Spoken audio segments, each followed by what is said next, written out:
Friends welcome to SMT. First of all ముందుగా అందరికీ ఉగాది శుభాకాంక్షలు. ఈ ఉగాది రోజున ఎస్ఎంటీ అనేది ఒక కొత్త అప్డేట్తో మీ ముందుకు రావడం అయితే జరిగింది. ఈ అప్డేట్ అనేది మొబైల్ షాప్ ఉన్న ప్రతి ఒక్కరికి కూడా ఉపయోగపడుతుంది. సో ఈ అప్డేట్ గురించి తెలుసుకోవడానికి మన యూట్యూబ్ ఛానల్ అయితే ఫాలో చేయండి. మొబైల్ షాప్ ఉన్న ప్రతి ఒక్కరికి కూడా ఈ వీడియోని అయితే షేర్ చేయండి. ముందుగా అప్డేట్ ఏంటో తెలుసుకుందాం ఫ్రెండ్స్. సో మెయిన్గా ఏంటంటే డెడ్ ట్రబుల్ షూట్ని ఓకేనా మన ఎస్ఎంటీ యూట్యూబ్ ఛానల్లో ఫ్రీగా అప్లోడ్ చేయాలని నేను డిసైడ్ అయ్యాను. ఎందుకంటే చాలామంది మొబైల్ షాప్ ఉన్న వాళ్ళందరూ కూడా ఐసీ రీబాలింగ్ పరంగా చాలా పర్ఫెక్ట్గా ఉన్నారు. అంటే 100 మొబైల్ షాపులు ఉంటే దాంట్లో 70% మొబైల్ షాప్ ఉన్న వాళ్ళందరూ కూడా ఐసీ రీబాలింగ్ అనేది చేస్తున్నారు. సిపి రీబాల్ చేస్తున్నారు, ఈఎంఎంసి రీబాల్, యూఎఫ్ఎస్ రీబాల్ ఇవన్నీ చేస్తున్నారు. కానీ ఒక డెడ్ సెక్షన్ వచ్చినప్పటికీ వాళ్ళకి ట్రబుల్ షూట్ చేయడం అనేది చాలా ఇబ్బంది అవుతుంది. ఒక బోర్డు పట్టుకోగానే ఎక్కడి నుంచి స్టార్ట్ చేయాలి, దీంట్లో ఏ ఐసీలు ఇన్వాల్వ్ అవుతాయి, అసలు సిగ్నల్ ఎలా చెక్ చేయాలి, వోల్టేజ్లు ఇన్పుట్ వోల్టేజ్లు అవుట్పుట్ వోల్టేజెస్ ఏంటి, అట్లా పవర్ ఐసీ పవర్ లైన్స్ని ఏ విధంగా రిలీజ్ చేస్తుంది, బక్ కన్వర్టర్స్ కానీ ఎల్డిఓ లైన్స్ గురించి కానీ లేదంటే లాజిక్ యూనిట్ గురించి కానీ వీటి గురించి చాలా కన్ఫ్యూజ్ అవుతున్నారు. కొంతమంది రిపేర్ చేసినా కూడా సింగిల్ పవర్ ఐసీ వరకు ఆగిపోతున్నారు. ఒకవేళ 2 పవర్ ఐసీలు ఉంటే ఎలా చేయాలో కన్ఫ్యూజ్ అవుతున్నారు. ఒక్కొక్క మోడల్ 3 పవర్ ఐసీలు ఉంటే ఎలా చేయాలి, 4 పవర్ ఐసీలు ఎలా ఉంటాయి, ఇప్పుడు వచ్చే లేటెస్ట్ మోడల్లో 6 పవర్ ఐసీలు కూడా ఇవ్వడం జరుగుతుంది.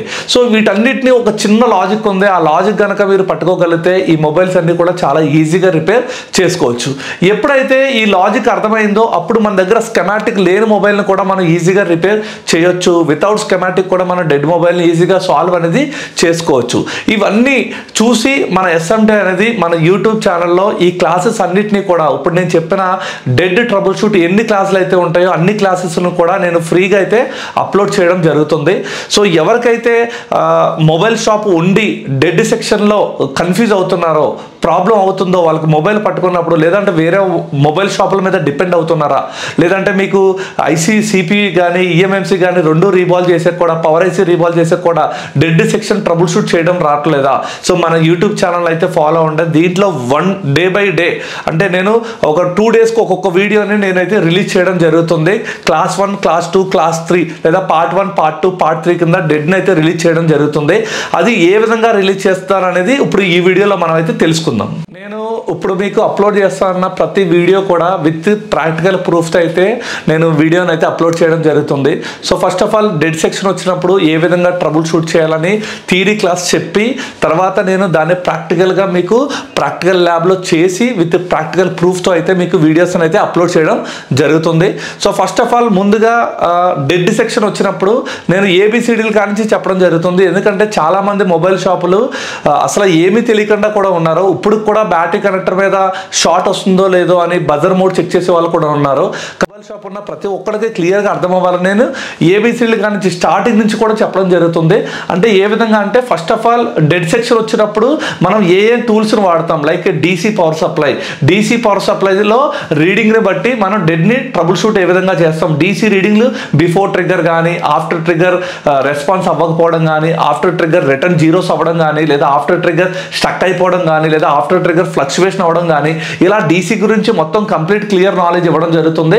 అదేవిధంగా షార్ట్ కిల్లర్ని మనం ఎప్పుడు యూజ్ చేయాలి, అసలు ఏ లైన్ మీద ఎంత వోల్టేజ్ అప్లై చేయాలని చెప్పేసి షార్ట్ కలర్ గురించి క్లియర్గా చెప్పడం జరుగుతుంది. అదేవిధంగా 6 పోర్ట్ ఛార్జర్, మనకి కొన్ని మొబైల్స్ అనేది డీసీతో ఆన్ అవ్వవు కాబట్టి మనం 6 పోర్ట్లోనే పెట్టి చూస్తాము. 6 పోర్ట్లో ఏ రీడింగ్ వస్తే మనకు హార్డ్వేర్ ప్రాబ్లమా సాఫ్ట్వేర్ ప్రాబ్లమా లేదా ఏం ప్రాబ్లం అనేది 6 పోర్ట్ ఛార్జర్ ద్వారా ఎలా చేయాలని తెలియాలి. కాబట్టి 6 పోర్ట్ ఛార్జర్ గురించి, షార్ట్ కిల్లర్ గురించి అండ్ డీసీ పవర్ సప్లై గురించి అండ్ డయోడ్ మోడ్ ఆల్రెడీ మీ అందరికీ తెలిసే ఉంటుంది. వీటి గురించి ఈ టూల్స్ గురించి ప్రాపర్గా నేను ఫస్ట్ వీడియోలో అయితే రిలీజ్ చేయడం జరుగుతుంది. దాని తర్వాత డీసీ రీడింగ్లో వచ్చిన before trigger, before power on voltages ఏమేమి రిలీజ్ అవుతాయి, మనకి డైరెక్ట్ రీడింగ్ వచ్చినప్పుడు మనం ఏ లైన్స్ని చూడాలి, అక్కడ షార్ట్ని ఏ విధంగా ఐడెంటిఫై చేయాలి, మన షార్ట్ కిల్లర్ని ఏ విధంగా అప్లై చేయాలి అనేది ఇంకొక వీడియోలో వదలడం జరుగుతుంది. తర్వాత ఆఫ్టర్ ట్రిగ్గర్ డీసీ కనెక్ట్ చేసాక మనం ఆన్ బటన్ ప్రెస్ చేస్తే రిటర్న్ అసలు ఎలాంటి రెస్పాన్స్ లేదు, దాన్ని మనం నో రెస్పాన్స్ అంటాం. After trigger trigger no response వచ్చినప్పుడు ఏ విధంగా మనం ట్రబుల్ షూట్ చేయాలి, VPH ఏ విధంగా జనరేట్ అవుతుంది, బగ్ ఎలా రిలీజ్ అవుతుంది, వీటి గురించి ఒక వీడియో చేయడం జరుగుతుంది. అదేవిధంగా డీసీ ఆన్ చేసినప్పుడు డీసీ కనెక్ట్ చేసి మనం ట్రిగ్గర్ చేసినప్పుడు ఆఫ్టర్ ట్రిగ్గర్ రిటర్న్ జీరోస్ అయిపోతే మన పవర్ ఆన్ సీక్వెన్సీ ఏ విధంగా ఉంటుంది, అది క్వాల్కామ్లో ఎలా ఉంటుంది, మీడియాటెక్లో ఎలా ఉంటుంది, ఎగ్జినోస్ శాంసంగ్లో ఏ విధంగా ఉంటుంది అని చెప్పడం జరుగుతుంది. దాంట్లోనే మళ్ళీ మీకు 2 పవర్ ఐసీ ఉంటే ఏ విధంగా చూసుకోవాలి, వీరెక్ బాబ్ అంటే ఏంటి, అసిస్టెంట్ వోల్టేజ్ ఎలా జనరేట్ అవుతుంది, బక్ ఆర్ బూస్ట్ కాయిల్ ఏ ఐసీ కనెక్ట్ అయి ఉంటుంది, అసలు 2 పవర్ ఐసీలు ఉన్న మోడల్స్లో ఛార్జింగ్ సెక్షన్ ఏ విధంగా ఉంటుంది, ఇలా ఎక్స్ప్లెయిన్ చేయడం జరుగుతుంది. అదేవిధంగా 3 పవర్ ఐసీలు ఉన్న మోడల్లో ఏం జరుగుతుంది, 4 పవర్ ఐసీలు ఉన్న మోడల్లో ఏం జరుగుతుంది అనేది క్లియర్గా మీకు లాజిక్ ప్రకారం చెప్పడం జరుగుతుంది.